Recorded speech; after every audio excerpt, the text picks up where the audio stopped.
and gentlemen, you are listening to Life Well Lived by Omobola Stephen. It's an engaging and enlightening talk show on life, relationships, and the business of life. Grab a cup of juice and just chill. Life Well Lived by Omobola Stephen. Live life. Live fully. Good to have you on the show. This is Live Well Lived by Omobola Stephen. I'm the host of Omobola Stephen. On the Seasons podcast, Seasons episodes, we'll be highlighting parenting and family dynamics. And now, in this 21st century, family dynamics are shaped by increasing diversity in family structures, the integration of technology into communication and daily life. Now, we also talk about or look at the greater focus on children's mental health and individuality and involving parental roles towards greater engagement and responsibility.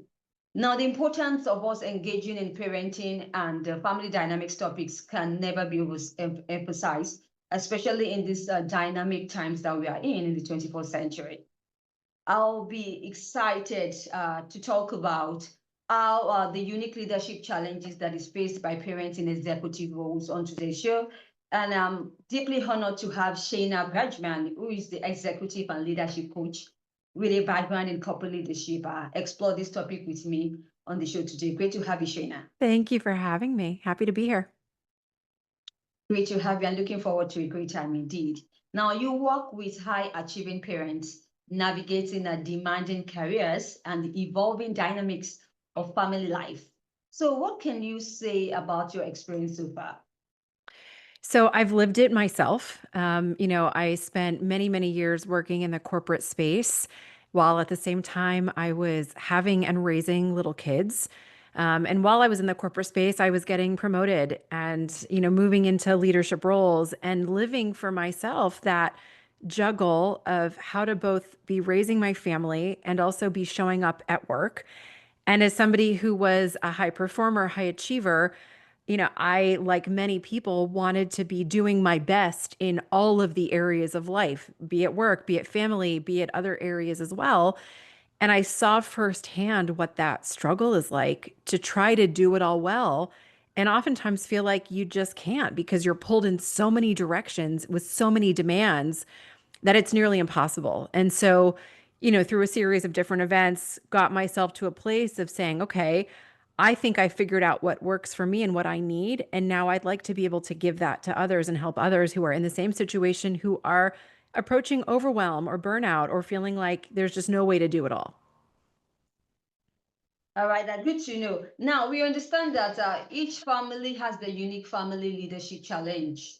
And one major challenge can also be attributed to that of ownership. So, as leaders of an household, be it the husband or wife, as the case may be, what can be done to increase ownership? So, look, I think it's always nice when there's a partnership, right? Which is not always the case. There's not always two people raising kids. Sometimes it's just a single parent. So, I think that it's very tricky and it can be very complicated depending on the situation. But in my mind, I think what's important is to define what does it look like to be the best parent that you want to be? How does success look? What does that mean? And not only that, but what is realistic given your circumstances, your situation, your family dynamics? I think a lot of times we have put in front of us what the ideal looks like, and it may not be really the ideal for us or an achievable ideal. And so, if we can take a step back and say, given how my family is structured, given the role that I play, and given what I want, what does success look like and what is realistic within that definition? And I think once we can get at that, then we have something that we can work towards that allows us to take ownership of how we see our role playing out in the family dynamic. Oh, all right. Thank you so much for sharing that thought with the audience. Now, we talk about the women who are in the leadership position in the organization, and they have to juggle, these conflicting priorities of, the own funds, their own personal life, and also their career, really. So, what do you think companies get wrong when they talk about supporting, in quotes, working parents, and what can actually help? because we understand that companies try to do their best, but the best cannot be enough when it comes to, juggling parental roles and also our career. Yeah. So, I mean, there's a long list. I'll start with this.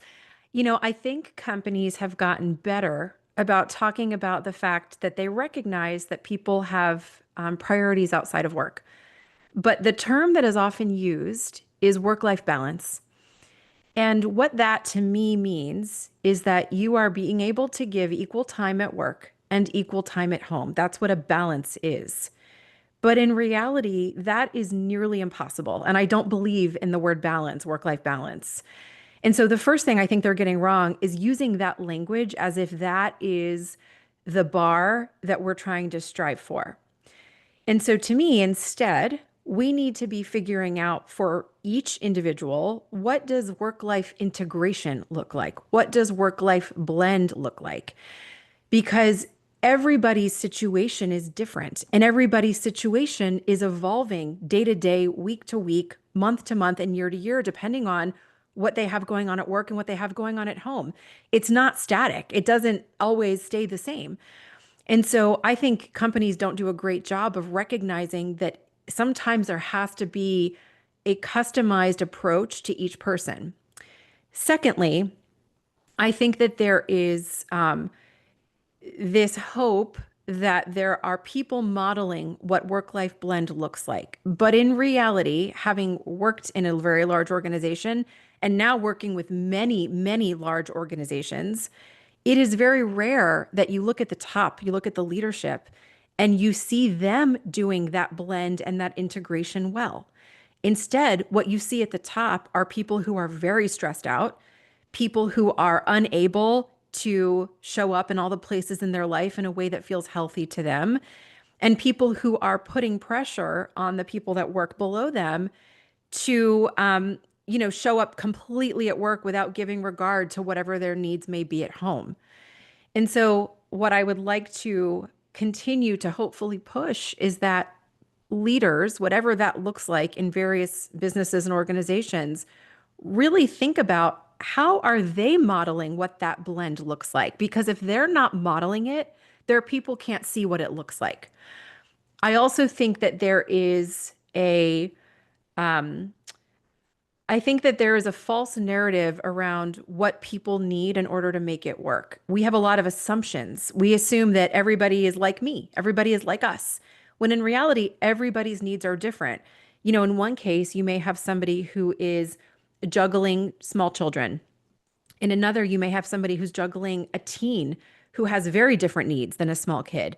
In other cases, you have somebody they're juggling aging parents and small children.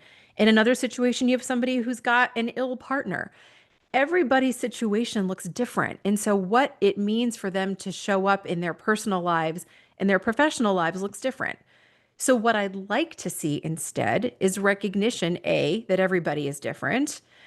B, that work-life blend means something different to everybody. And C, recognizing that priorities change and come and go, and there are different seasons of life.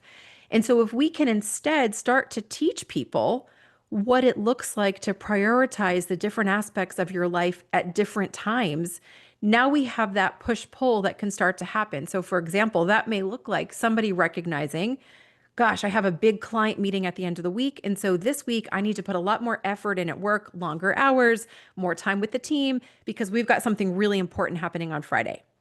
But the next week it may mean, my kid has an important doctor's appointment and I need to get ready for that appointment and I need to leave a little bit early to be there for it. And so I might be a little bit less at work this week.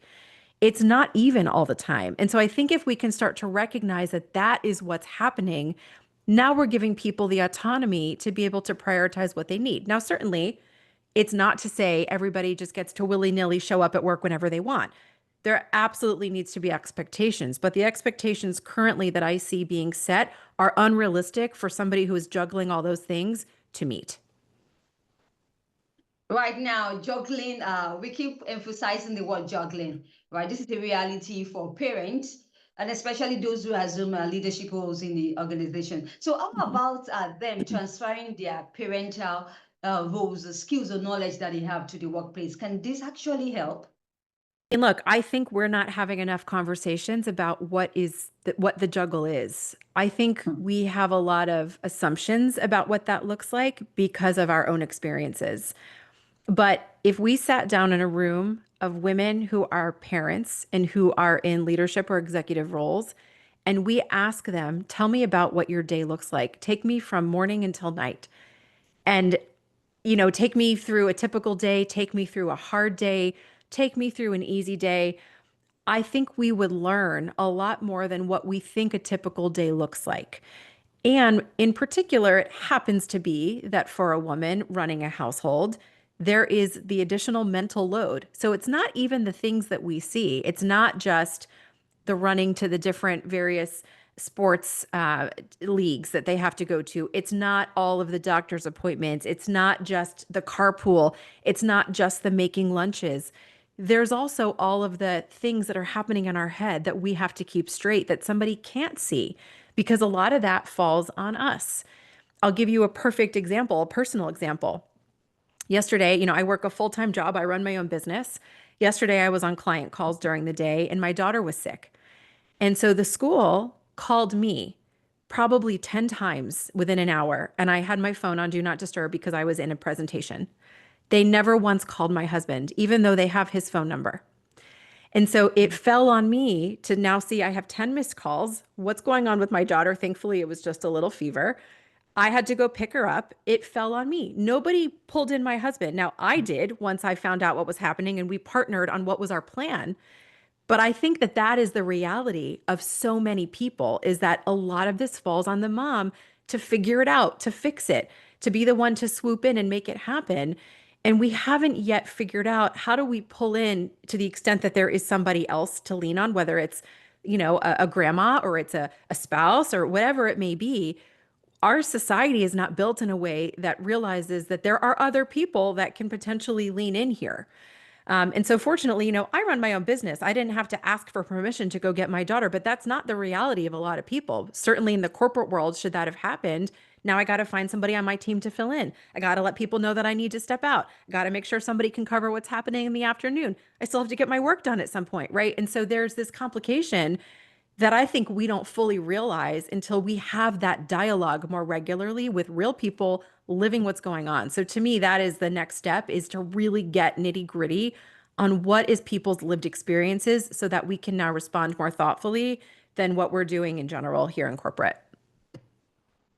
Absolutely. Now, in just related to what you said, at some point in a parent's life who also has this career to juggle with, they just decides that they want to go on a full-time parenting. Now, Mhm. is it okay to consider it as a career break? And so what kind of support do you think should be given to such a parent?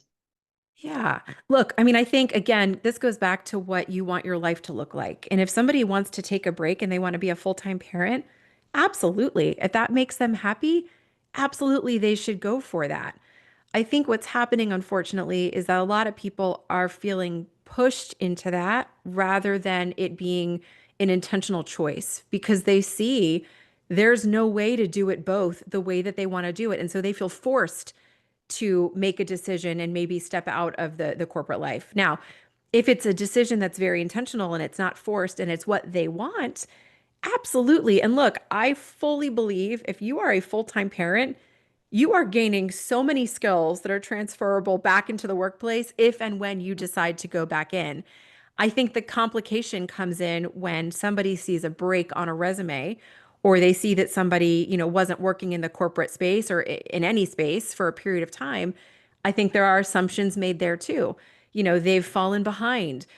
They don't know as much. They're out of touch with what's going on.